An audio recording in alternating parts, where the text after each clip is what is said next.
A videotaped interview with the President on his first 2 years in office with Sander Van Oker, NBC, George Herman, CBS, and Bill Lawrence of ABC from the President's office in the White House, December 16, 1962.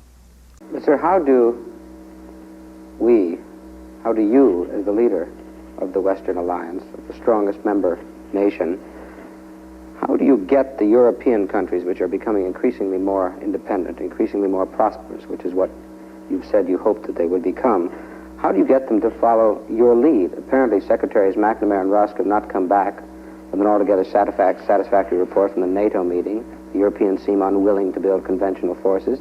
Do you have any great power to determine? You can, first place, you can do your part. We're doing our part. We have our troops in Western Europe are the best equipped. We have 6 divisions, which is about a fourth of all the divisions on the Western Front. They're the best equipped. They can fight tomorrow. It's not true of most of the other units. So we're doing our part there. We're also providing the largest naval force in the world. We're also providing the nuclear force in the world. And we're also carrying out the major space program for the free world, as well as carrying the whole burden in South Vietnam. So the United States is more than doing its part. We hope Western Europe will make a greater effort on its own, both in developing conventional forces and in assistance to the underdeveloped world. Now, we can't force them to do it. We can't say, well, if you won't do it, we're going to withdraw our forces and leave Europe naked.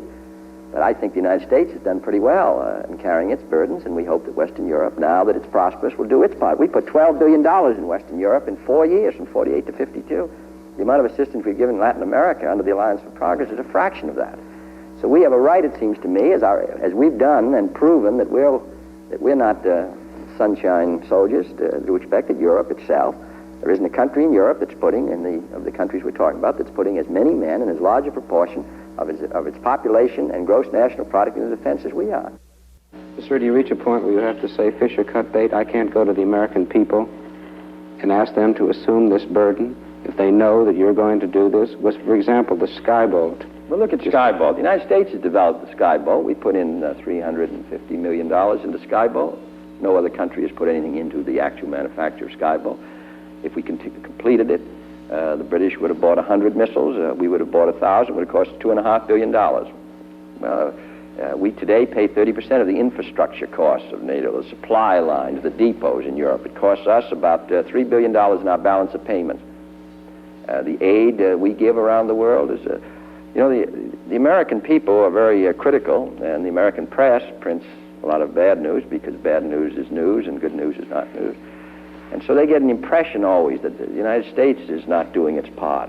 When I just think of what we've done for 15 years since 45, the countries we sustain, the alliances of which we're the center, the willingness of the United States to accept burdens all around the world, I think it's a fantastic story. We got 1 million Americans today serving outside the United States. There's no other country in history that's carried this kind of a burden.